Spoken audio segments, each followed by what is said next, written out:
Donc, nous allons commencer la résolution de l'exercice 7 à la page 145. Donc, dans cet exercice, on nous dit que deux sacs contenant respectivement 25 et 75 billes identiques. Donc, imaginons qu'on représente des billes comme ceci. Donc là, il y en a 25 d'un côté. Et de l'autre côté, il y en a 75. On va faire un plus gros tas. 75 qui sont toutes les deux écartées d'une certaine distance, qu'on va appeler D par exemple. Et on vous demande donc, lorsqu'on double la distance, mais qu'on maintient inchangée la force d'attraction gravitationnelle entre les sacs, est-ce qu'on doit ajouter ou retirer des billes dans le sac? Donc, on doit préciser une façon de faire en indiquant le nombre de billes ajoutées ou retranchées dans chacun des cas. Donc, c'est-à-dire, que se passe-t-il lorsqu'on passe de la situation comme ceci et lorsqu'on double la distance?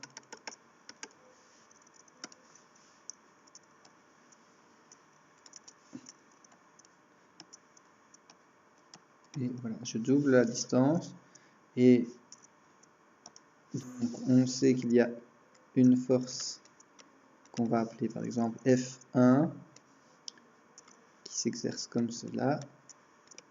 F1, donc c'est la même force dans la première situation et ici on va appeler la force F2.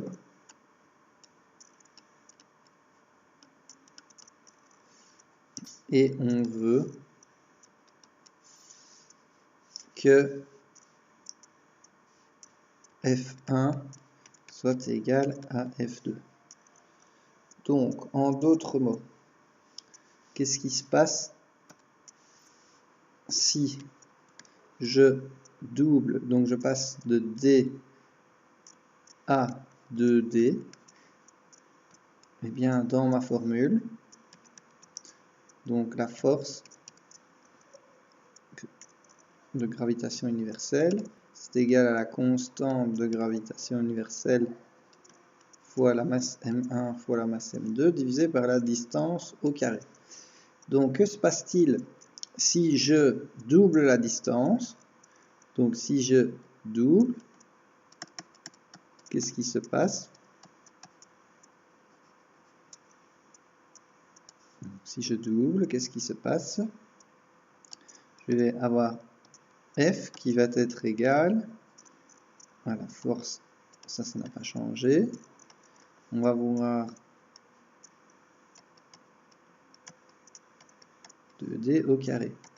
Et donc, au final, on va se retrouver avec cette expression-là, mais 4 fois avec le facteur 4 au dénominateur. Donc, si je ne change pas la masse M1 et M2, eh bien, je vais avoir la force qui va être 4 fois plus petite. Donc, pour que la force reste inchangée, je dois, d'une manière ou d'une autre, réussir à multiplier cette expression-là par 4. Donc, je dois multiplier par 4 le numérateur.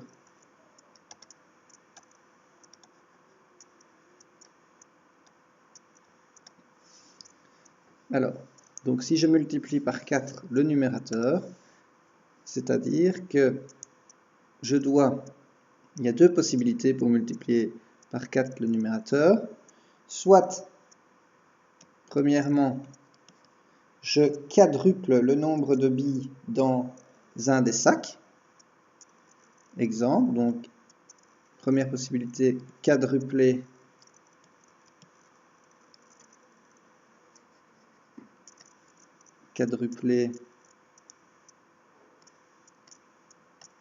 le nombre de billes d'un sac. Et donc, par exemple, je prends M1, donc que je quadruple. Et donc, je vais passer de initialement 25 à 100 billes. Et donc, j'aurai, et je ne change pas, et M2, je garde, reste 75.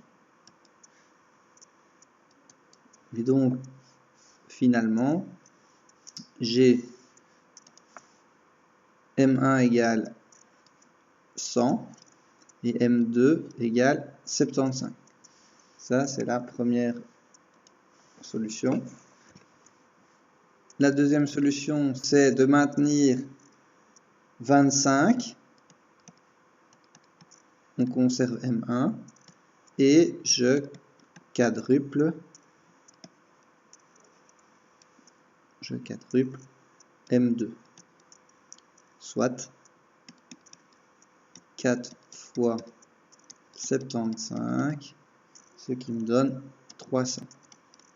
Donc ça, c'est la deuxième combinaison possible, 25 et 300.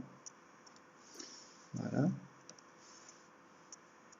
Donc ça, c'était la première possibilité, quadrupler le nombre de billes d'un sac, donc soit le premier sac, soit le deuxième sac. Et la deuxième possibilité, c'est doubler le nombre de billes dans chaque sac.